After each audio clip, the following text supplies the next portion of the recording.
Capítulo 3. Discernimento e engano. O meu filho tinha cerca de 6 anos quando me perguntou: "Como é Deus, mamãe?" Fiquei surpreso. Eu não queria respostas clichês. Eu o criei para entender o que eu disse a ele sobre o céu. Pedi socorro ao Pai. Então olhei para cima e essa pena desceu do ar. Instantaneamente, comparamos Deus a uma pena, suave e gentil, leve e calmo. Eu me perguntei e ainda me pergunto, como o meu edredom poderia ter arremessado uma pena tão grande? Annie Hurt. O meu marido e eu tínhamos pilares rodopiantes de grandes penas brancas, cerca de 1,5 metro acima das nossas cabeças. Ele viu os meus e apontou para que eu olhasse para cima e visse os deles. E eu disse a ele que ele tinha a mesma coisa sobre a sua cabeça. Foi durante um momento muito difícil em nossas vidas e nós dois estávamos muito encorajados. Lisa Deming. Cerca de 6 anos atrás, eu estava desempregado há muito tempo e estava orando enquanto dirigia. De repente, eu vi uma enorme pena branca flutuando na frente do meu carro. Eu consegui um emprego logo depois disso. Também depois de ter estado na casa de Michael King, onde encontramos pedras do céu, na manhã seguinte eu estava com algumas dúvidas e pedi a Deus que confirmasse que as pedras eram realmente dele. Saí do meu carro e cerca de 0,5 metro à minha frente estava uma linda pena branca. Uau! Em janeiro de 2016 eu tinha acabado de ir ao médico, que me disse que eu tinha herpes e isso foi difícil. Ao usar o banheiro após a consulta, eu pendurei as chaves do carro no gancho da porta. Quando eu saí, havia uma pena de 2 presa no chaveiro, o que foi um grande incentivo. Inga Lam. Uma das coisas mais decepcionantes sobre o sobrenatural são os caçadores de heresias. Muitas vezes os próprios ministros do Evangelho, eles têm sites inteiros dedicados a apontar o dedo para os outros irmãos e irmãs no corpo de Cristo. Eles acreditam que estão levando o mundo a um engano profundo. Não posso presumir saber o que esses autoproclamados monitores do engano acreditam, mas eles parecem sentir que é dever deles denunciar qualquer um que opera em sinais, maravilhas e milagres. Não seria surpresa para mim se o meu nome fosse eventualmente adicionado a essa lista, por ter a ousadia de escrever livros como esse. Apesar do mau caráter que os moderadores desses tipos de sites tendem a exibir, eles têm uma coisa certa. É sábio discernir com precisão os acontecimentos espirituais em nossas vidas, embora seja um milagre extremamente agradável. Se considerarmos que os demônios são anjos caídos, então, em teoria, os demônios deveriam ser capazes de produzir penas também. Devemos usar o discernimento em todos os momentos e buscar sempre diferenciar e entender com quem estamos lidando antes de decidir de um jeito ou de outro sobre algo, se é vivificante ou não. Pode ser muito confuso quando se quer aprender mais sobre esse assunto, porque na verdade há uma grande variedade de recursos na internet sobre penas sobrenaturais.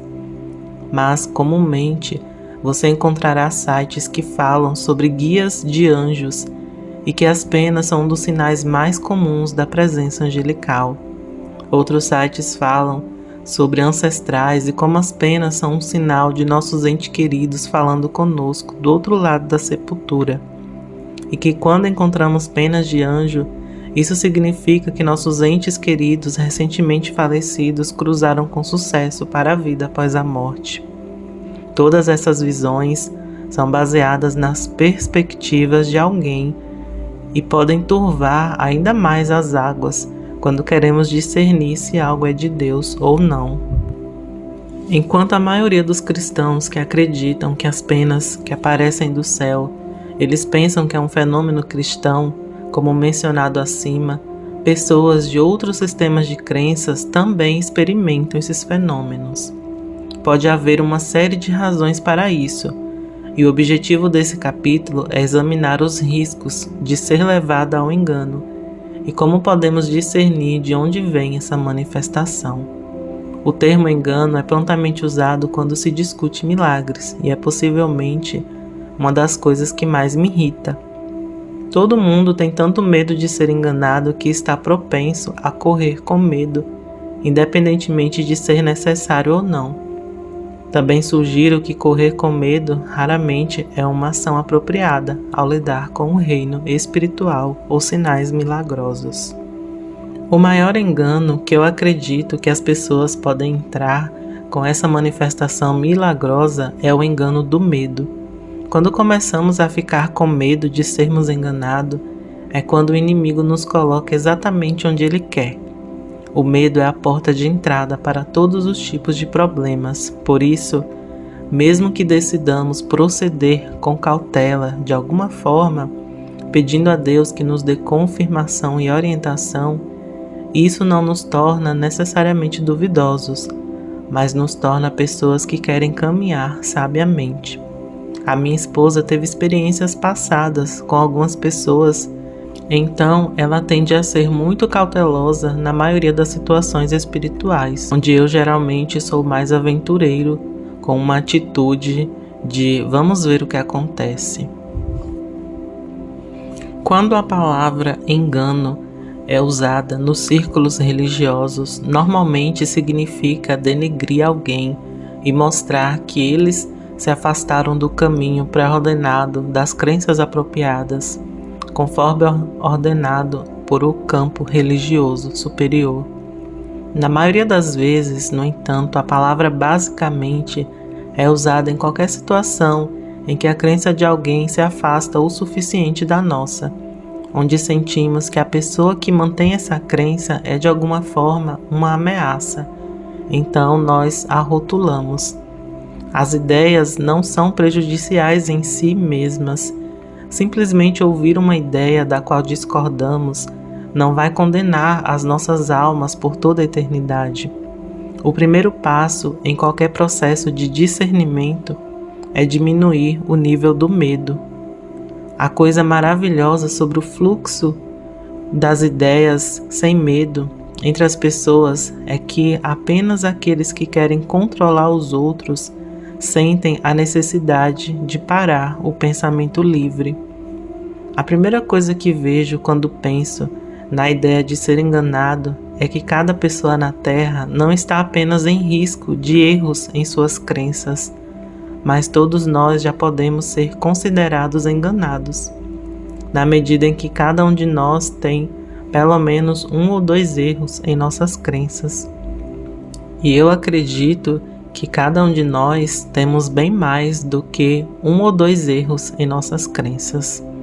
Embora eu acredite que seja sábio fazer o bom uso do discernimento, eu começo discutindo isso porque eu quero que possamos olhar para esse conceito livremente, sem ter medo de que os demônios nos ataquem ou invadam de alguma forma, apenas olhando para as ideias que possa ser incomum fora da manifestação. Penas que aparecem do céu podem ser consideradas uma forma de engano por alguns, como um sinal de mentira. Se é algo enganoso, é para enganar, e nesse caso a suposição é que é para nos afastar de Deus. Na realidade, ser enganado no sentido espiritual é apenas um grande problema a longo prazo, quando as pessoas se afastam do que Deus está fazendo. Deus está comprometido em levar cada um de nós a uma compreensão transformadora do seu amor. Ele muda os nossos corações, as nossas mentes, para refletirmos cada vez mais nesse amor. Mesmo se errarmos aqui ou ali, ao longo do nosso caminho, Deus já prometeu terminar o trabalho que Ele começou, como Ele diz em Filipenses 1:6, tendo por certo isso, que aquele que em vós começou a boa obra, há de completá-la até o dia de Cristo Jesus. Deus não faz as coisas pela metade. Ele é fiel para fazer o que diz que fará. Mesmo quando alguém se engana sobre algo, Deus sempre o atrai de volta. Eu costumo dizer, a capacidade de Deus de me manter é maior do que a capacidade do inimigo de me enganar. Acredito que devemos viver em um lugar de confiança, onde estendemos a nossa fé ativamente em direção a Deus, acreditando que Ele nos guardará. Eu descobri em minha própria vida que ao fazer isso, verdade e clareza é o que eu percebo e recebo. Em relação aos chamados sinais de mentira, devemos lembrar que a Bíblia está repleta de milagres. Quando queremos discernir algo, existem apenas 2 métodos reais. O primeiro é pelo fruto físico da manifestação. O segundo é através da percepção espiritual. A percepção espiritual é muito útil e, embora outra pessoa possa responder e seguir essa percepção pessoal, é principalmente apropriado apenas para a tomada de decisões pessoais ou em um grupo que viu essa percepção ser consistentemente precisa ao longo do tempo. A percepção é diferente de pessoa para pessoa, mas quando várias pessoas concordam sobre uma coisa, geralmente um consenso nesse grupo é bastante razoável. Às vezes uma pessoa sente que algo está fora, quando muitos outros sentem que está tudo bem. Existem algumas razões para isso. Uma delas é que todos estão sendo enganados e a outra é que está perfeitamente bem para a maioria das pessoas, mas por qualquer motivo, para esse indivíduo, nada está bem.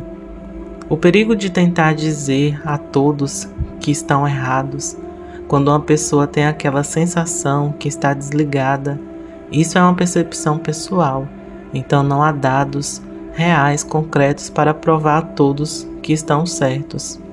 As boas notícias é que Deus é bom em cuidar do seu próprio povo e fazer todas as coisas para o bem. Se as coisas derem errado, Deus resolverá isso também. Se alguém tem a sensação de que algo está errado ou certo, geralmente é melhor seguir esse sentimento e confiar que Deus mostrará o caminho. Para discernir o fruto físico de uma manifestação, é necessário olhar para as pessoas que estão participando dessa manifestação e ver o que elas experimentaram. Cobrimos testemunhos pessoais no capítulo 5, mas quero examinar um pouco mais a noção da tese dos frutos nesse capítulo 1. O verdadeiro problema com o engano é quando as pessoas se afastam de Deus e do que Ele está fazendo. Quando as pessoas apenas se apaixonam mais por Deus, elas apenas louvam a sua bondade ainda mais e tornam-se mais propensas a envolver o sobrenatural, os reinos ao redor deles, conforme Deus revela a eles. Isso não soa como alguém que está sendo enganado.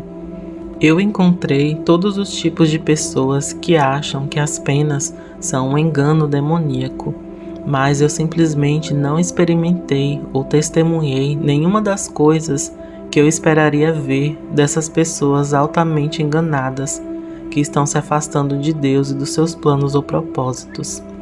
Enquanto alguns argumentam que as penas celestiais são uma distração para falar aos outros sobre Jesus, esses indivíduos raramente estão se afastando, encontrando novas saídas evangélicas eficazes.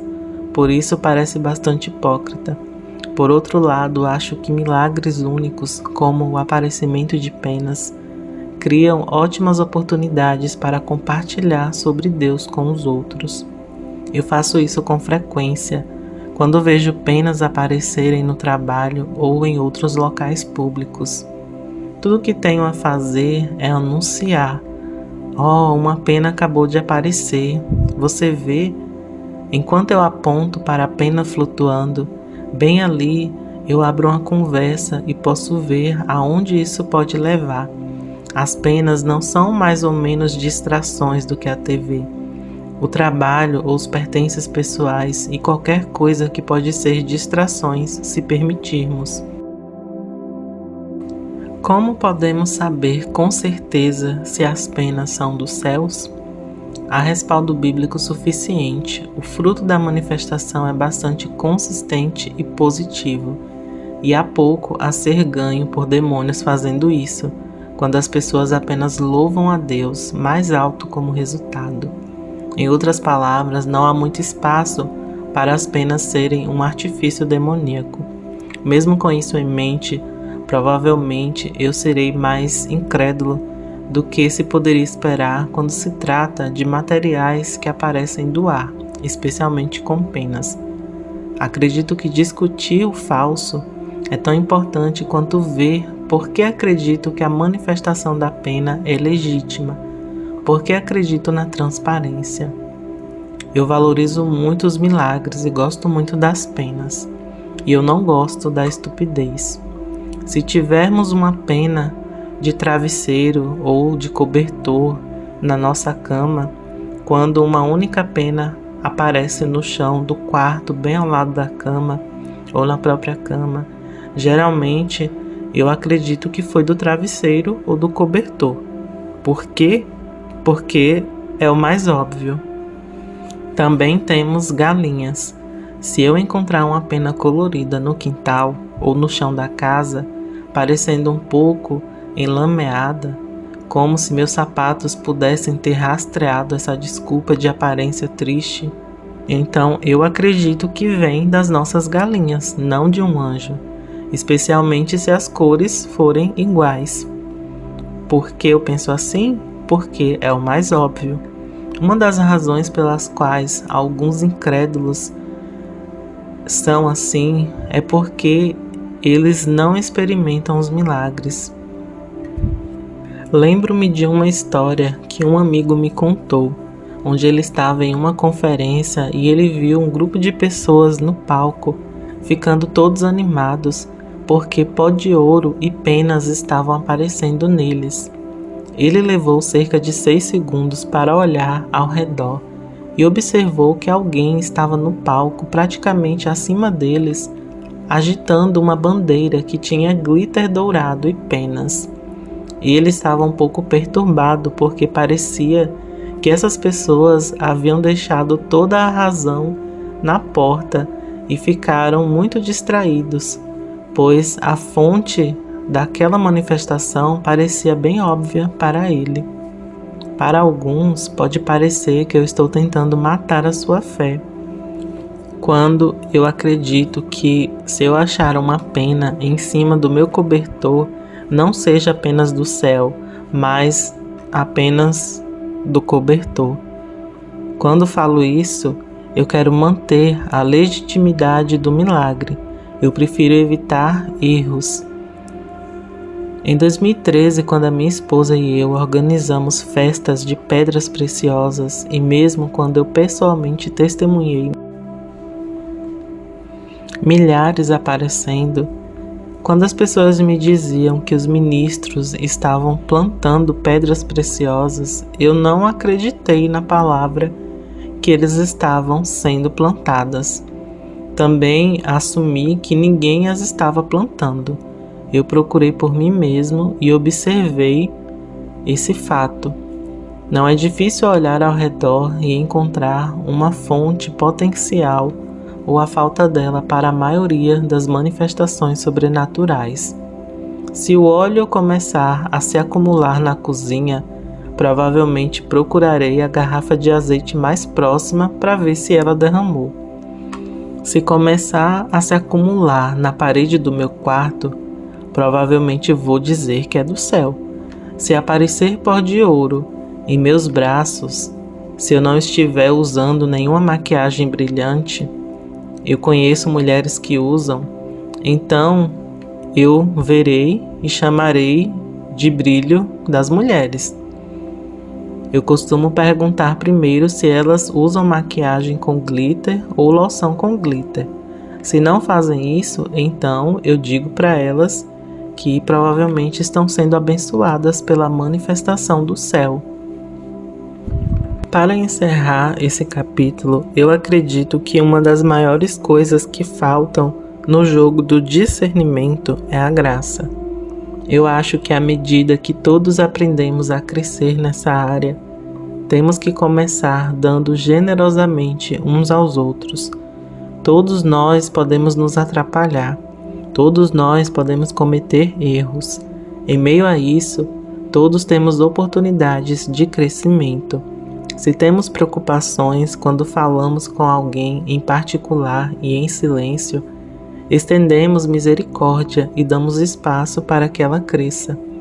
Se os denunciamos publicamente como uma reação automática sem falar com eles em particular, estamos cortando qualquer graça para com essa pessoa. Primeiro, geralmente não estamos andando em amor nesse ponto e somos simplesmente a mão demoníaca do julgamento em relação a eles. Em segundo lugar, colhemos o que plantamos, o que significa que estamos essencialmente cortando a graça em relação a nós mesmos e convidando os outros a julgarem as nossas vidas também. Nós não necessariamente temos que concordar uns com os outros sobre o milagre das penas, mas uma demonstração de bom caráter e ativamente estender a misericórdia uns para com os outros ajuda muito, especialmente se acreditarmos que alguém está errado. Quando quebramos as linhas da comunicação, somos menos capazes de falar sobre a vida de outra pessoa, pois ela simplesmente não nos permite acesso. É perfeitamente possível que sejamos o único que esteja errado em qualquer situação, e se habitualmente estendermos a bondade aos outros, sendo lentos para julgar, é mais provável que encontremos esse mesmo favor em troca.